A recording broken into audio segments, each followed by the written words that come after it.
Serious, Redditors who have had a near-death experience. What happened? Mom had a seizure while driving and I was in the passenger seat. Couldn't reach the brakes, so tried to take the wheel and do the best I could. Drove into a guardrail just before a pretty steep cliff and went under it, but it stopped us before we went over. That'll do. That'll do. I was shot with a bow and arrow. The arrow hit me in the chest and luckily missed my vital organs. It was a complete accident and I made a full recovery, but even though I forgave him, my friend who fired the shot and I no longer speak. Let me get some details on this one, please. A friend and I were jumped by 4 grown men and accused of selling drugs. Totally untrue. Unfortunately, this was on the top floor of a 5-story building. My friend was punched but escaped. I was cornered. 4 grown men kicked me all over the body and head before eventually telling me to get on my feet as I was to be thrown over the balcony. No way was I getting up, but literally just as I was dragged to my feet the police showed up. I was told to follow the 4 men down the stairs and away, but then they changed their mind and told me to go in front of them. As soon as I was in front, I ran as fast as I could to the police who had gone into the shop on the ground floor, presumably to find whoever had called them, most likely alerted by my screams. It fricked me up for a long time, and even now 22 years later I am still uncomfortable in situations with groups of people who I don't know and who are drinking. As a teenager I was skateboarding down the stairs near a road. I had been doing a few different tricks, but on my last try I did my signature nightmare flip, which I've landed 100 times. Somehow this time I fricked up and fell on my ass. My board went into the street and got annihilated by a box truck instantly. Had I landed it, I would have been killed. It wasn't the kind of thing where I saw my life flash before my eyes or anything, but I just sat there in shock as the guy stopped and started screaming at me. My friend started yelling back, blah blah blah. Everything was like muted and I just stared into the street like, what the frick just happened? I was using a urinal in a restaurant, and the next moment I was on a backboard surrounded by first responders. I had fainted in the restroom and smashed my head on the tile floor, causing a brain bleed. 1/3 of the people who do this die on impact. Sonny Bono. Another 1/3 die within 24 hours. Natasha Richardson. I was in the fortunate 1/3 that survive, but still have some lifelong issues from it. Driving home from school for Thanksgiving break just over a week ago, I was caught in a flash flood going 80 down the highway. I was in the right lane of a 4-lane, 2 each way, road. A gust of wind hit me and I flew off the left side into a ditch and spun around like a carnival ride. If the ditch wasn't quite as deep I would have ended up in oncoming traffic. Closest to dying I've ever come. I overdosed when I was about 16. It just felt like sleep. Though one thing I'd recommend, don't do that, cause paramedics will cause you as much pain as they can to keep you awake.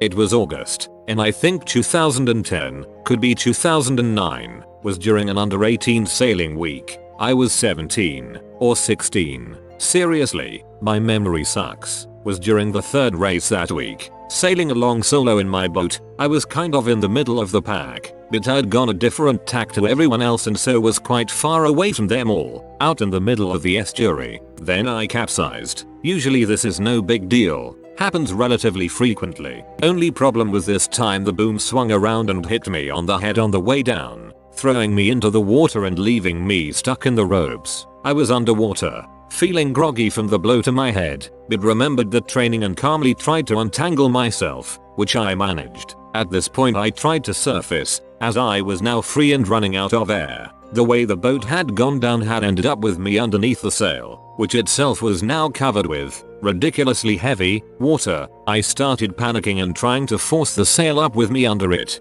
unable to breathe.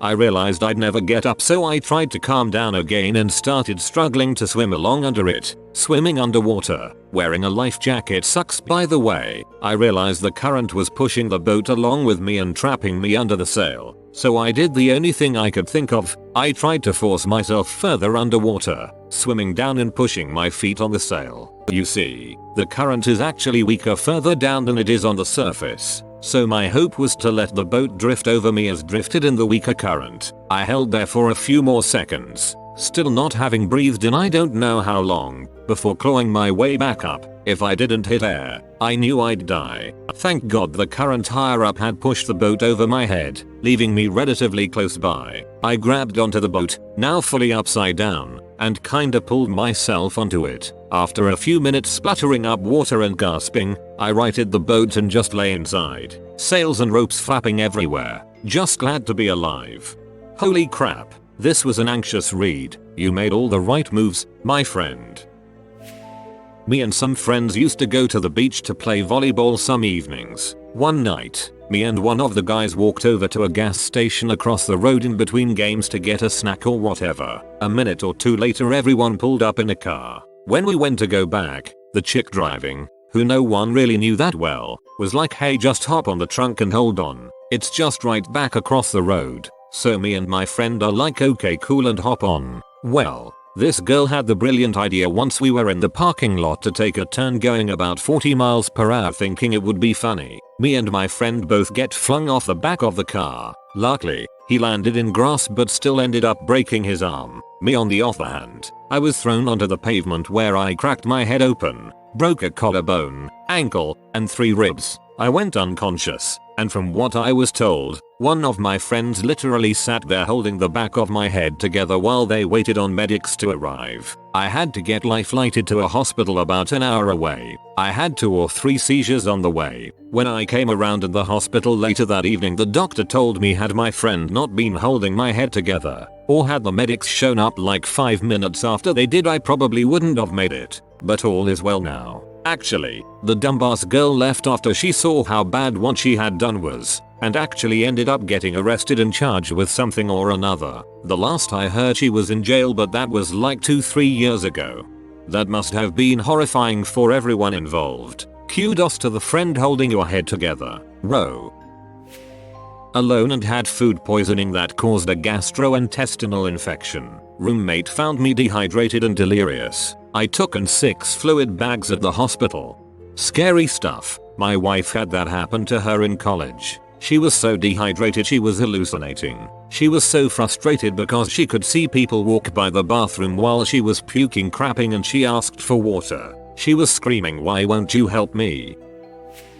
Not sure how near I actually was. I have a cardiac arrhythmia, I forget which specific one, but it causes blood to get stuck, slosh backwards. I was young when it was diagnosed, 20 plus years later, and all I know is it feels god awful. My husband was working late, so I was home by myself and the sun had set. It had finally cooled down enough to walk my dogs, so I put their leashes on and walked outside. I felt a wave of dread as I left my porch, but looking around and seeing nothing, I continued. I made it about half a mile from my house when I started feeling strange. I was disoriented, had lived on this street my whole life and was suddenly lost. My dogs, 2 husky shepherd mutts and a pit bull cat howler mix, normally bounced all over the place at the end of their leashes but had walked at an AKC approved heel the whole time. They were panting and stressed. I stood there, trying to force myself to do anything. Finally my mind shouted home and I started walking. Stumbling back, I stopped several times to gasp for air, like I was being held underwater. At the time I was 120 pounds and ran 5 miles a day. It was 80 degrees and I felt like my face and mouth were numb. I got inside, gave the dogs ice cubes, and sat on the floor. I was just blank. I couldn't think. All I could do was focus on staying upright and gasping every few minutes. The room was spinning. My hands in front of my legs were numb and I was starting to spasm, muscles twitching. On a whim I looked at the heart rate monitor I had on, a Polar FT7, and it was registering 39 BPM. I remember thinking that was too low, so I got up and jumped around a bit. It rocketed to 120, and I watched it fall to 43. I felt like a cold blanket got thrown on me, so I laid on the floor. I just felt foggy and tired. I was disoriented and my whole body was either aching or numb and I couldn't breathe.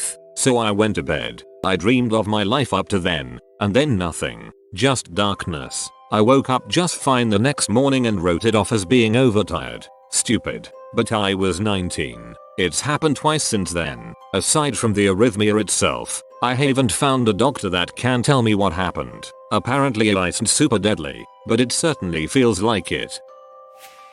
I was skiing with my best friend on his birthday. For the skiers out there, it was a blue bad groomer day. The snow was hard and fast. I have always been a bit of a speed freak, so I was flying down the mountain. I must have been pushing 50-60 miles per hour. I was getting down a double black diamond at the bottom of the mountain. Racer's edge for my Hunter MTN. Skiers. When I realized I was out of control and I was going to crash. The trail was split down the middle by a grove of trees that normally you could pass by on the left or the right, eventually turning right to get down to the lift. This particular day, the right side was closed. On the left there is a fence to keep you from going into a ravine type of area off trail. I cut as hard as I could to turn across the trail towards the lift. As I approached the fence, all of a sudden, I am on my back against the fence. My skis were wedged into the fence so hard I had to release my bindings and pry them out. I was concussed, my goggles cracked, mouth bleeding. I was wearing a new thermal and the spot on my back where I hit the ground ripped open from the impact and actually had a cut. I was in a sling stumbling around for a few days with a headache. The thing is, I don't remember hitting the fence or falling or anything. 1 second I was turning, the next I was in the ground. For the life of me I have no idea how I survived. I should have gone headfirst into a fence that does not move. Forgot what age I was. Young dumb kid age, maybe 7 or 8. Friends and I were swimming in our pool and I decided it was a good idea to go to the deep end and swim from the bottom upwards behind the ladder. In the space between the ladder and the side of the pool, I knowingly did this and got stuck once I got the top half of my body past the first steps. So there I am, basically stuck and drowning 4 feet underwater. My other friend who had goggles on saw me and somehow pulled the bottom half of the ladder far enough away from the wall for me to swim out from under it. The angle I was at, I had no leverage on it myself since my arms were stuck to my side. So yeah, that was terrifying. Now anytime someone jokingly jumps on me or if I have the slightest feeling of being held down underwater, I completely go into sheer panic. If my friend didn't see me, or they just left me underneath, I would have 100% drowned.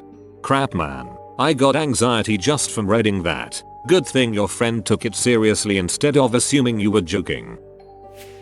About 2 years ago I had a cold. I didn't think much about it except something along the lines of frick it sucks but it will go away. 10 days later it was still there and had gotten worse, but it still wasn't going to keep me down. I went out with a couple of friends, met a guy and ended up sleeping with him. It was okay, nothing spectacular, but I was kind of out of breath. I just ignored it. It was nothing and went away. The next day I met up the same guy for lunch and ended up at his place again. Same thing happened. I was completely out of breath again, but this was much worse. Guy noticed and thought it was his spectacular performance. I knew it wasn't that good. After I left I thought maybe I should stop at one of those walk-in clinics at Walgreens or CVS. I tried to make an appointment but there were no openings. I was about to just go home when I drove by an urgent care place and decided to stop. By this point I was still out of breath but naive as to what could be going on. I checked in and they took me right away despite having a pretty busy waiting room.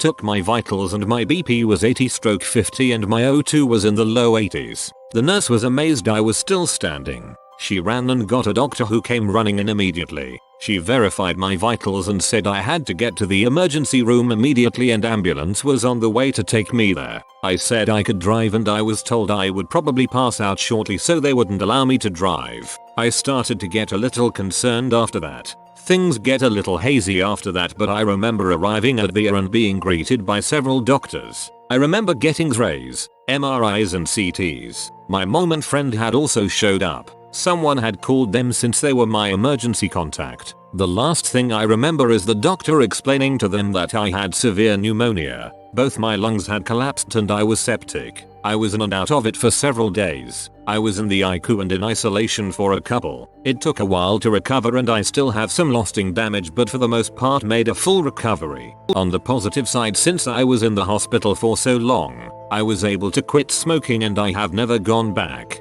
I was told after I got out of the hospital that had I gone home that first night instead of getting medical help, I probably would have not made it. As for the guy who thought his performance caused me to become short of breath, when he next reached out to me for a hookup I was still in the hospital. I explained what was going on and he freaked out about being exposed to some horrible disease and he couldn't afford to get sick at the moment. It went on and on like that. I never spoke to him again.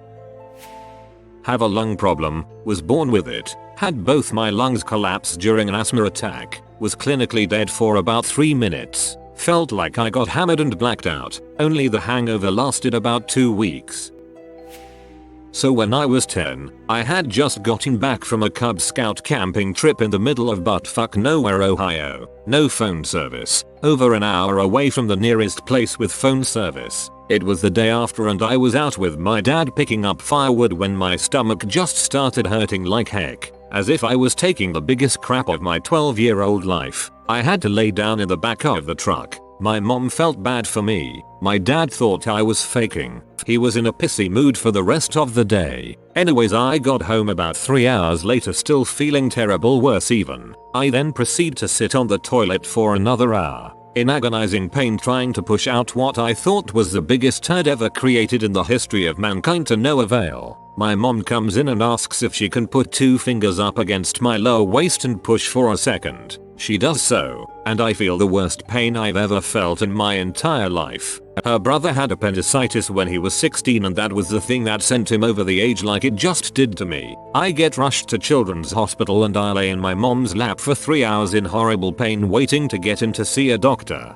When I finally do get in, they do an ultrasound on my lower chest and waist, and I hear the nurse gasp. My mom says "oh number" and the nurse tells her that the appendix is supposed to as big around as your pinky finger. Mine was about 1.5 inches in diameter and I was rushed into surgery. I was in so much pain that normally 12-year-old me was absolutely terrified of needles. I kicked a nurse in the chest multiple times last time I had to have a shot that I just let them stick the IV in without fighting. I was so exhausted from waiting and the pain that I passed out before they put the mask on. Before my mom called my dad still thought I was faking, until he got the call from my mom where he thought she was prankish him until she yelled at him to get down to the hospital. I wake up the next morning and look over to my dad, and the first words I say to him were "I told you so." It's hilarious looking back on it but also terrifying because normally symptoms last 24 hours. Mine lasted 10. I later learned I was 2 hours away from the appendix bursting.